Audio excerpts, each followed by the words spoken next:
My full name is Rebecca Smith. I'm 32 years old, and I married my husband, Michael, about 3 years ago in the spring. Our relationship is great, and we are also very close to his sister, Emily. We get along like sisters. This story involves a man named Daniel, who later married Emily. Michael and I have been together for over 10 years, even before we got married, so we are like parents to Emily. We always wished for her happiness and took care of her. Because of this, when Emily got a marriage proposal from her fiancé, she wanted to introduce him to us, her second parents. "I want to introduce my fiancé to you both," she told us.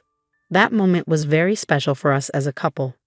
We felt so happy because Emily, whom we love like a daughter, was finding her partner and working towards a happy future. It was a joyful moment for both me and Michael, and our hearts were full of happiness. Finally, the day came. Emily brought Daniel, her chosen partner, to meet us. Daniel seemed to be around my age, maybe 32. He was 5 years older than Emily, which made me realize she likes older men. I watched him quietly and was impressed by his solid appearance and calm attitude. However, I noticed Daniel kept glancing at me. Did he want to say something to me? Was there something about me that bothered him? Or was it just a coincidence? These questions popped into my mind. I quickly checked my clothes and hairstyle for any issues, but found nothing wrong. Maybe realizing it was rude to stare, Daniel quickly looked away. In the end, we couldn't understand why he was watching me so closely, but Michael and I decided not to worry about it. We went on to introduce ourselves and started chatting with Emily and Daniel, who were sitting across the table from us.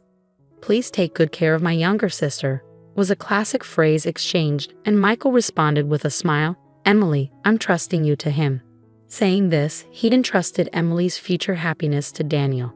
This created a warm and friendly atmosphere at the gathering, easing the initial tension of our first meeting. At one point, Michael asked Daniel a question he was curious about. "Daniel, may I ask where you work?" I was very interested in his answer and listened carefully. Daniel answered proudly, puffing out his chest.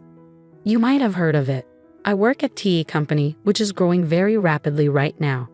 "TE Company? Is that the famous game development company?" "Yes, that's correct. I actually started working at TE Company last year, but I didn't leave my old job because I didn't like it. TE Company approached me directly because they valued my skills highly, so it's like a promotion for me. Don't worry, I didn't start as a regular employee." Hearing this surprising story, both Michael and I were amazed. I couldn't help but widen my eyes, and our gazes met. Seeing our shocked reactions, Daniel seemed satisfied that he had made an impression, and he spoke with even more pride. "That's why I want you to trust me completely with Emily. I'm climbing the career ladder quickly at TE Company, and I'm confident that I'm progressing faster than most. Even though I started at a regular level, my salary will increase rapidly, and I'll move up in the company quickly, so please don't worry." When I heard what Daniel said, I was so surprised that I couldn't speak. TE Company is super famous, and I know a lot about it. Michael probably knows about it too. But since he doesn't work there, he might not know all the details. I think both Emily and Michael know that TE Company is really well known in the industry, but it seemed like neither of them expected Emily's fiancé, Daniel, to move up the ranks so quickly after joining. I didn't expect it either. Some parts of Daniel's story made me feel a bit uneasy, but I decided to believe him since he talked about being recruited by TE Company and climbing the career ladder really fast. As we talked about other things, I was curious to know how they met and got together. They said they met through a friend they both knew. Daniel was looking for someone special but didn't want to go to matchmaking events, so he met Emily through a friend he trusted. Emily wasn't actively looking for a boyfriend, but she decided to meet Daniel when her friend suggested it. I really like how Daniel always makes me smile. His clumsiness is kind of cute too, Emily shared. Hearing them talk about their feelings was like hearing something really sweet, even though we weren't eating anything sugary. Their closeness and love for each other were really clear. But there was something that bothered me. As they were leaving our house, Daniel and Emily were talking about bringing rice and gifts. While they were busy with that, Daniel came up to me a bit separately and asked suddenly, "Hey, do you maybe not remember me?" His question caught me off guard, and I couldn't help but tilt my head in confusion. "Do you really not remember me?" he asked again, sounding doubtful. His face was handsome, but I couldn't recall any close friend named Daniel. I tried hard to remember, but I couldn't. Seeing me struggling to remember, Daniel sighed a little, looking disappointed. Well then, let's exchange contact info. And please tell Michael later. I forgot to exchange contacts with him. I was shocked by his sudden informal tone. Even if we were close in the past, I couldn't remember it. And I couldn't recall being close with someone who would speak so rudely. Inside, I was full of questions like, who is he? What kind of relationship did we have? But since Emily was there, I didn't think it was the right time to ask or say anything, so I stayed quiet. After we exchanged contact info, I decided to text him to clear up my doubts. But before I could, he messaged me first, saying, I'm surprised. The girl who used to sit quietly in the corner of the classroom in elementary school is married before me. Your face hasn't changed much since then, so I recognized you right away. Growing up, I lived far away, and in elementary school, I was teased by many classmates. Those memories are painful, so I moved away with my family for middle school. In the new city, I met Michael, a wonderful friend, and we became close. I'd rather not think about elementary school. His words surprised me, so I asked, what do you mean? I didn't want anyone to misunderstand, so I explained that Michael was involved in our messages. We agreed that Michael would be included whenever Daniel and I needed to exchange info. I didn't share my background or reasons with Daniel. After explaining, Daniel smiled warmly and asked, do you remember being called PU girl in elementary school? The term PU girl had a specific meaning. It was used to tease me by my classmates because I was from a single-parent family. Even though we weren't really struggling financially, there was a time when other moms assumed we were just because my mom was a single parent. This rumor might have spread among the kids and led to the teasing. Because of this, and because my mom was considering taking legal action against the moms spreading rumors, I decided to move to a new place. Since then, I haven't heard that unpleasant nickname, which used to cause me so much trouble. But one day, I was surprised when a man admitted he didn't even know what the word poor meant. I calmly told him, please watch what you say. You're my sister-in-law's fiancé, and that's all. Please don't say things that don't make sense. After that, he didn't message me anymore. Maybe he took my words seriously and realized he shouldn't be rude. But watching all this, Michael seemed really uncomfortable with the way the man spoke, and his face changed quickly. What is that guy even thinking? It's like he doesn't realize he's talking to the sister-in-law of the woman he's going to marry, and bringing up stuff from elementary school and acting like nothing's changed. That's just crazy, Michael said, his anger showing. Seeing Michael so upset, I tried to calm him down, saying, take it easy, take it easy. But I was also worried, so I called my mom right away and asked her to find a class photo from my elementary school days. I wanted to see if there was a classmate named Daniel in it. Mom quickly found a boy named Daniel and said on the phone, wasn't this Daniel the one who used to bully you the most? Suddenly, I remembered everything I had forgotten. Daniel was indeed the main bully. Just to be sure, I asked Mom to send me the photo. Looking at it, he looked quite different now, bigger and chubby. That's probably why I didn't recognize him. After that, I decided to look into things further. A few months after our first meeting, I got a call from Emily, which was surprising after such a long time. Rebecca, we haven't got your RSVP for the wedding invitation yet. Are you and your husband planning to come? What wedding invitation? We were really looking forward to it, but we never got it, I told her. Emily seemed surprised and said, I definitely sent it. Maybe something went wrong. Anyway, I'll bring it to you tomorrow, she said, sounding very sincere. The next day, Michael and I got the invitation directly from Emily, and we told her we'd be there. At that point, we had no idea what would happen at the wedding or how it would affect us. No one could have guessed what was coming next. On the day of the wedding, Emily looked stunning in her pure white dress, like an angel. I congratulated her with tears in my eyes, hoping for her happiness and ours too. But Daniel, the groom, quickly soured the mood. He pointed at me, surprising all of us. Why are you here? I didn't invite you, he said, looking very displeased. It seemed like Daniel went out of his way to make sure Michael and I didn't get an invitation.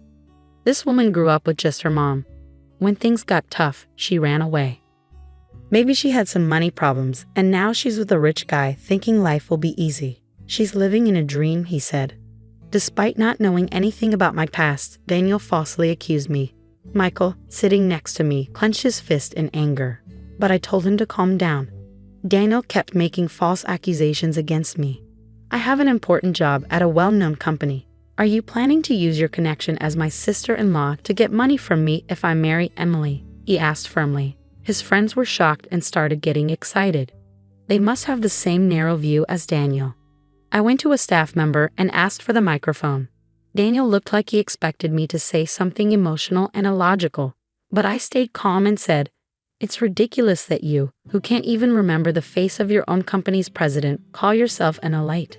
Think carefully. If you want to cut ties with me, I'll be in the president's office tomorrow. We'll go through HR procedures." After handing back the microphone, I confidently returned to my seat with a calm demeanor. Michael stood up and walked towards the exit. Soon after, Emily followed him. Seeing this, Daniel called out to her, "Wait, why are you leaving too?"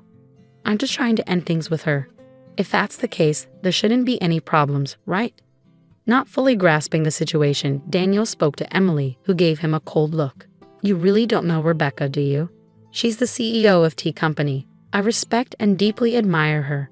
I can't forgive you for insulting her. I'm ending this engagement right now. You've ruined such an important day. Be prepared."